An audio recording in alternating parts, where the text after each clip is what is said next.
Les élus sont là pour créer des outils, pour créer des lieux, mais il nous faut des professionnels après qui en comprennent la nécessité, qui la partagent. Et donc c'est un travail en commun qui doit se faire sur le temps, c'est un partage de valeurs. Et on attend de cette journée que les gens se sensibilisent à cette thématique.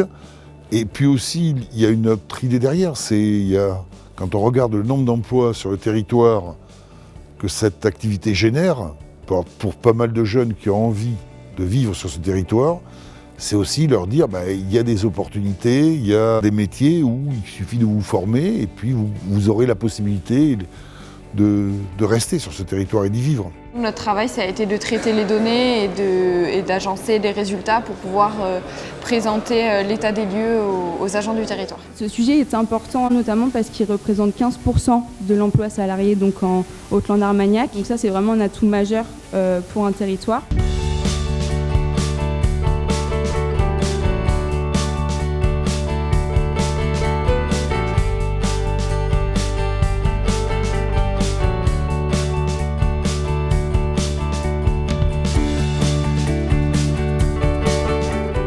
L'âge des praticiens dans les Landes, 68% en plus de 55 ans, je crois que c'est le chiffre exact.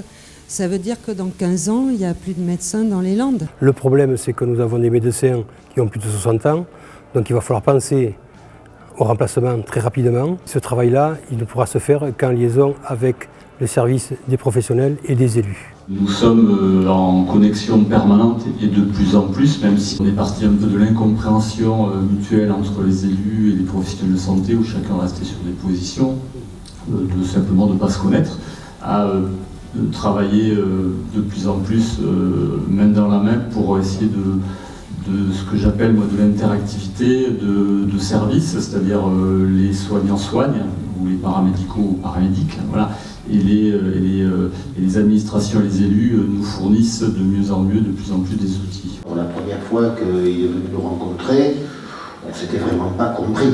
Nous, en tant qu'élus, on s'est dit mais qu'est-ce qu'ils veulent? Ils veulent des sous, tout simplement. Enfin, on avait traduit ça de cette manière-là. En fait, c'était tout simplement un SOS qu'on appelle au secours. Ce qu'on peut apporter, nous, c'est d'essayer de les accompagner dans tout ce qui va pouvoir les soulager dans l'exercice de leur métier. Donc je pense que quelque part, cet épisode-là, il est essentiel.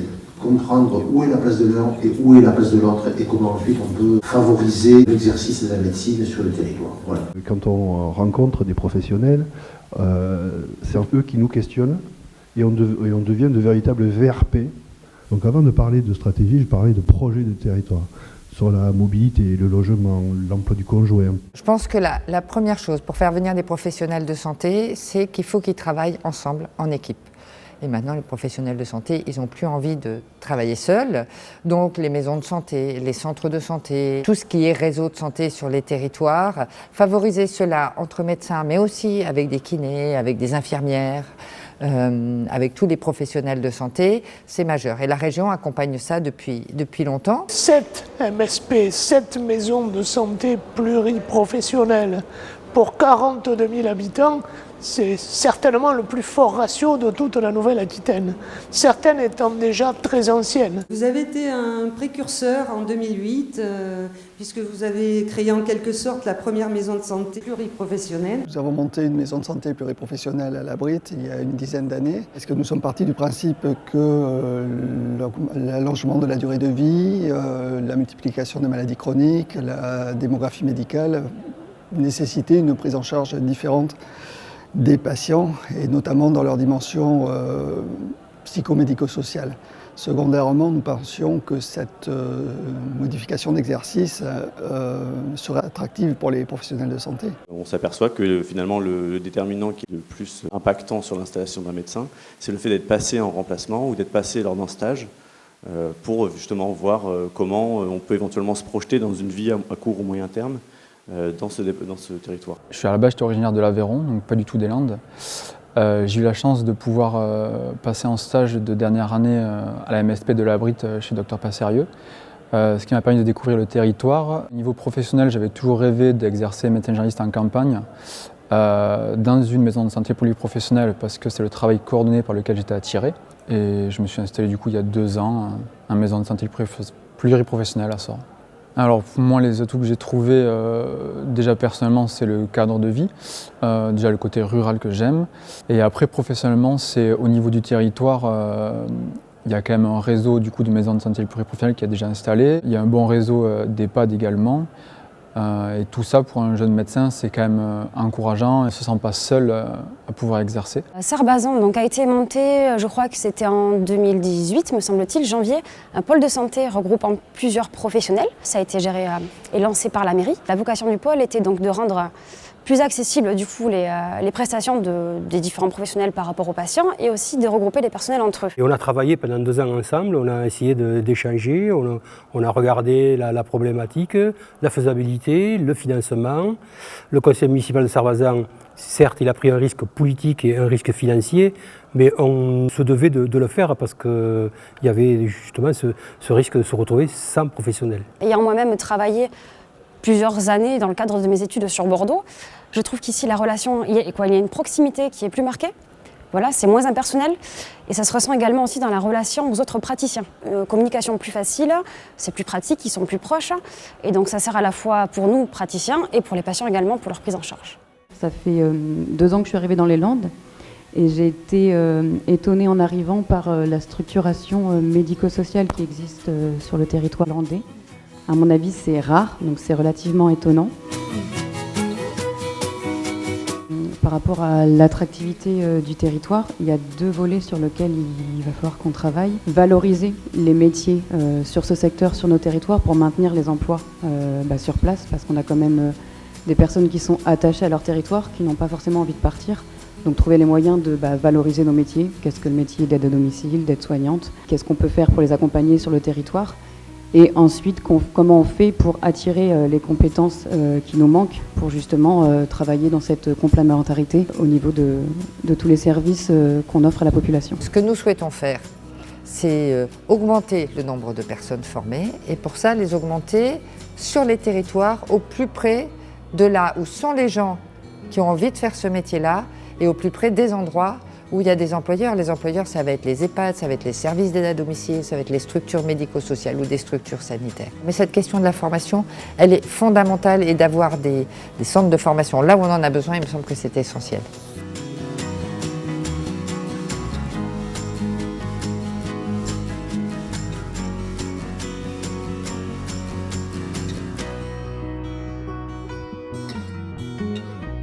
Quand on rend visite à ce futur résident, on va chercher le maximum d'informations pour qu'il soit à l'arrivée au mieux. Il faut qu'il se sente comme s'il était chez lui. Les informations qu'on recueille sont transmises à toute l'équipe et du coup c'est pas n'importe qui qu'on accueille, c'est monsieur ou madame Untel avec son histoire, avec ses habitudes et avec ses envies et du coup on ne reçoit pas des étrangers, on reçoit une personne. Voilà, et puis on espère que plus rapidement, ils feront partie de cette grande famille, quoi.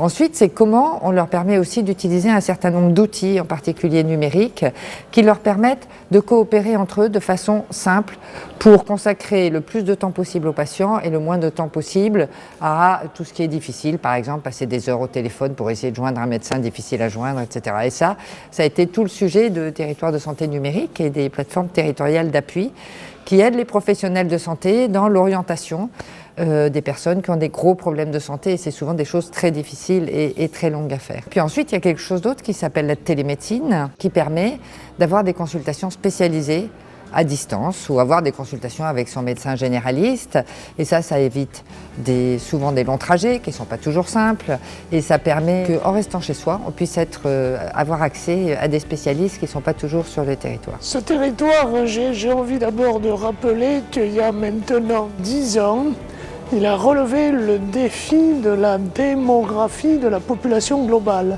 Ce territoire était en déprise, il ne l'est plus. Et puis il se met depuis maintenant un certain nombre d'années à aussi relever le défi de la démographie des professions médicales. Ça veut dire qu'il devient aussi attractif pour les professions médicales en ayant fait en sorte que l'ensemble des acteurs concernés, les professionnels de santé eux-mêmes, les élus de tous les échelons territoriaux, la RS que je représente soit capable de se fédérer pour rendre ce territoire accueillant, pour donner envie à de nouveaux médecins, à de nouvelles infirmières, à de nouveaux professionnels de santé de venir s'installer. Je pense que ça doit nous donner plein d'espoir sur les suites. Tout ça, il faut le prendre en compte, y réfléchir, et après organiser le territoire et les services en fonction de tout ça. Mais nous, on souhaite que ce territoire continue à se développer.